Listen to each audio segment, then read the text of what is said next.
नमस्कार मेरे प्यारे विद्यार्थियों, आप सभी का हिस्ट्री फैक्ट फाइल के शानदार अंक में बहुत स्वागत। मेरे साथियों, आज का आपका जो वीडियो होने वाला है उसमें ऋग्वैदिक काल के जितने महत्वपूर्ण अधिकारी वो उत्तर वैदिक काल के जिन्हें आप 12 रत्निन के नाम से जानते हो, जिनका उल्लेख आपको शतपथ ब्राह्मण में देखने को मिलता है। तो एक एक करके आइए चलिए हम करेंगे शुरुआत। और आपको ये बात तो पता है कि हर साल आपकी परीक्षा में यहाँ से आते हैं सवाल, और वो सवाल कहीं ना कहीं आप मिस्टेक कर देते हो, गलती आपसे हो जाती है, लेकिन आज के बाद गलती नहीं होगी। यकीन मानिए, अगर आपने ढंग से इस पूरे सेशन को कंप्लीट कर लिया तो चलिए देखिए। सबसे पहले अगर हम बात करेंगे ऋग्वैदिक काल के महत्वपूर्ण, अगर हम अधिकारियों की बात करें तो सबसे ऊपर हमारा पुरोहित वर्ग होगा, और ये सबसे महत्वपूर्ण प्रशासनिक अधिकारी था। और साथ ही साथ में जो पुरोहित है ये राजा का शिक्षक भी था, पथ प्रदर्शक और मित्र। सबसे महत्वपूर्ण पद था पुरोहित का। अगर हम ऋग्वैदिक काल में सेनानी की बात करेंगे तो ये सेनानी कौन था? यह राजा के आदेश के अनुसार युद्ध में काम करता था। ग्रामणी आपकी परीक्षाओं में कई बार आ चुका है, तो ग्रामणी को ध्यान से जानना। ये प्रशासनिक और सैनिक कार्यों के लिए गांव का नेता हुआ करता था। अस्पष्ट यानी गुप्तचर, देखिए इसको मोस्ट इंपॉर्टेंट करना, कई बार ये सवाल आ चुका है कि ऋग्वैदिक काल में जो गुप्तचर है उसे किस नाम से जानते थे। तो ऋग्वैदिक काल का जो गुप्तचर है वो क्या है? अस्पष्ट। जरा कमेंट बॉक्स में आप लोग लिखेंगे कि ऋग्वैदिक काल में गुप्तचर को क्या कहते थे। एक बार फिर से मेरे साथ दोहरा लो, उसे अस्पष्ट कहते थे। इसी प्रकार से जो वाज्रपति है, वाज्रपति चारागाह या बड़े बड़े जत्थे का प्रधान हुआ करता था। उपस्थि राजा के व्यक्तिगत कर्मचारी होते थे।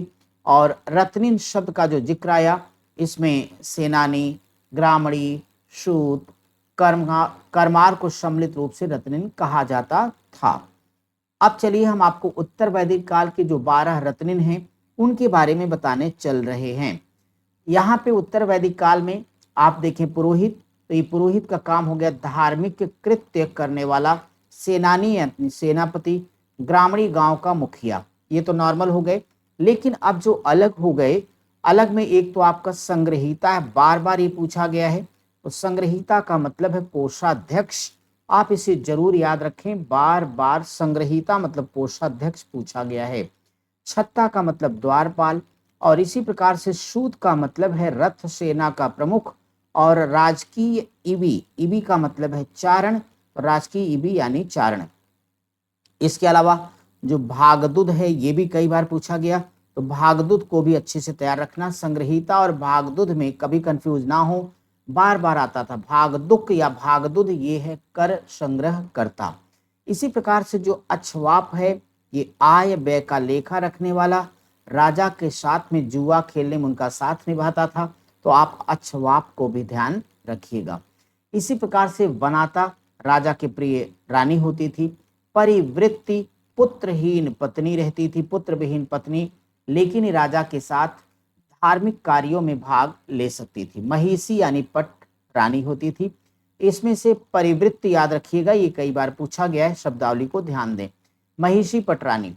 राजन्य, राजन्य ध्यान रखें, मैत्रायणी संहिता में तच्छा यानी बढ़ई या तच्छन। इसके अलावा रथकार का उल्लेख भी रत्निन के रूप में हुआ है, और इनको ही राजन्य राजा कहा जाता था। इनको ही राजन्य राजा कहा जाता था। रेस्टोरेंट, आज का इस शानदार सेशन यहाँ होगा समाप्त। फिर हिस्ट्री फैक्ट फाइल की एक और बेहतरीन क्लास के साथ आपसे मिलेंगे। नमस्कार।